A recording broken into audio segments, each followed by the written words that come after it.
di tengah-tengah kita, lebih utama dari segala sesuatu.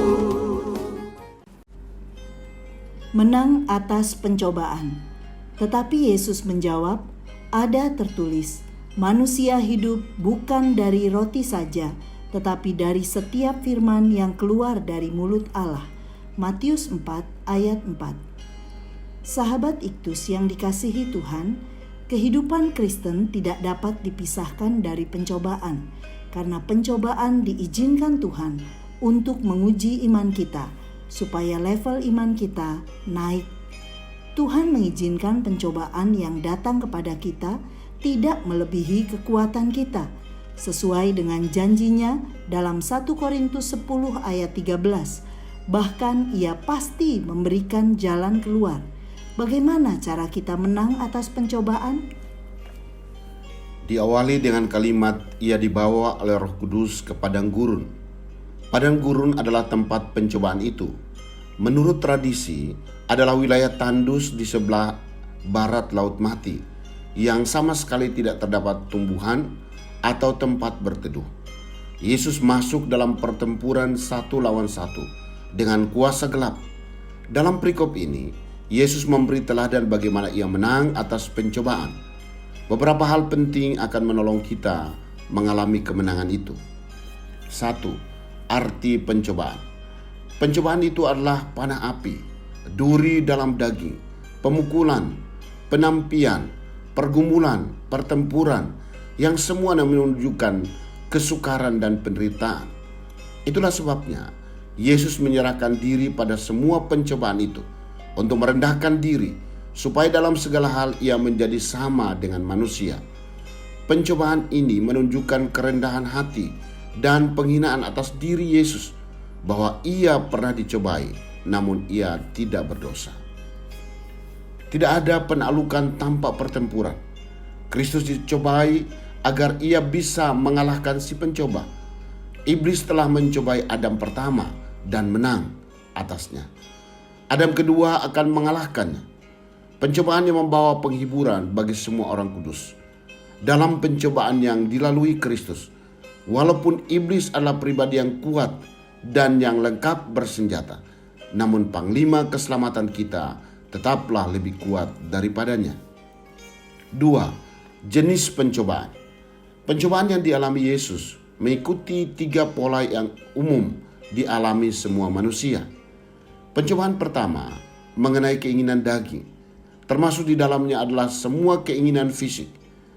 Pada saat itu, Yesus Kristus merasa lapar, dan iblis mencobai dia untuk mengubah batu-batu menjadi roti.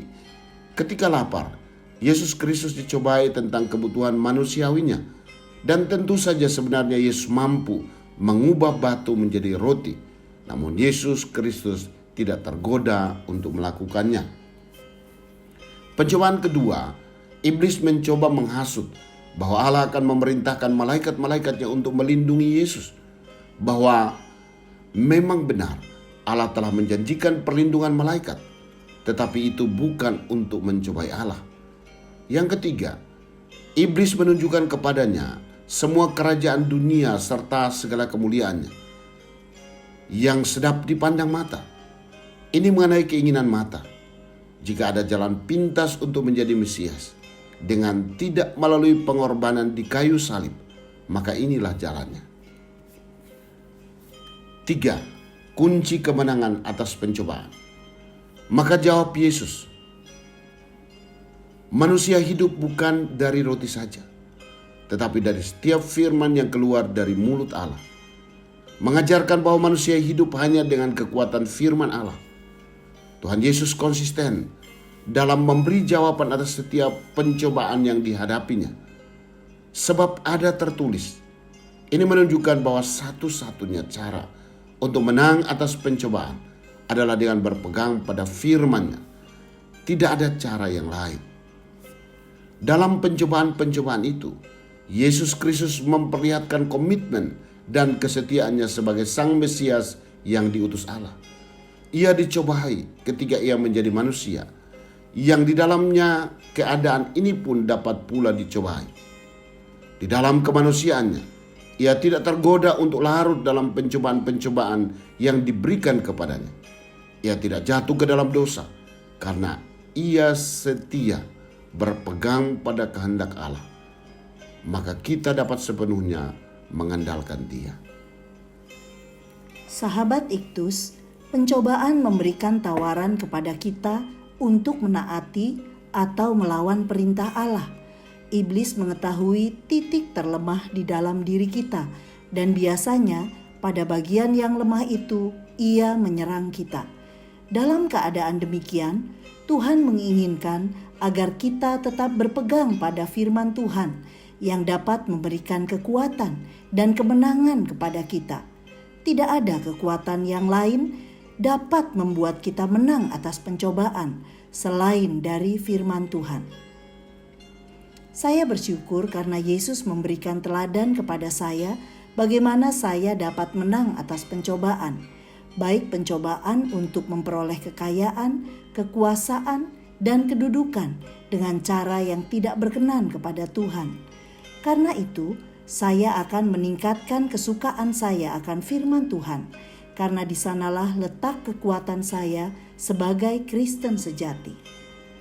Sahabat Iktus yang dikasihi Tuhan, apakah arti pencobaan untuk saya?